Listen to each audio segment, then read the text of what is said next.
Nasa 1,500 beneficiaries ang nakatanggap ng bigas sa Iloilo sa ilalim ng Bagong Pilipinas Rice Program. Tinutukan yan ni Rena Manubag Dagoon ng IBC Iloilo. Pinangunahan ni Executive Secretary Ralph Recto ang ilang aktibidad ng pamalaan sa Iloilo, kabilang ang distribution ng Bagong Pilipinas Rice at paglulunsad ng mga programa para sa komunidad. Sa Pabia Gym, umabot sa 1,500 na benepisyaryo mula sa iba't ibang sektor ang nakatanggap ng Bagong Pilipinas Rice. Siyempre, nakakatawid ng ilang araw. 2 weeks, siguro 2-3 weeks. Maraming salamat sa nagbigay ng bigas.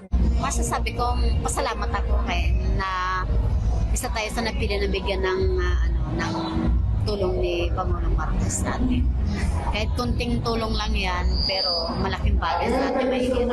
Layunin ng programa na maibigay ng direkta sa benepisyaryo ang tulong ng gobyerno. Gusto ng Pangulo na ang serbisyo ng gobyerno hindi lang nababasa sa balita, dapat nakikita, nahahawakan at napapakinabangan ninyo.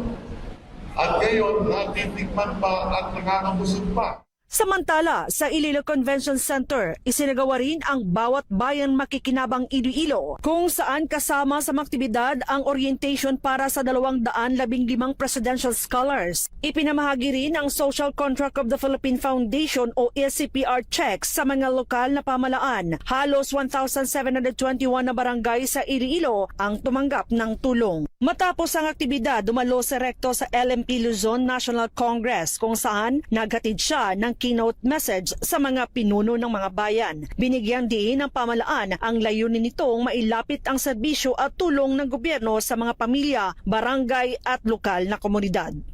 Rena Manubag Dagoon, IBC News.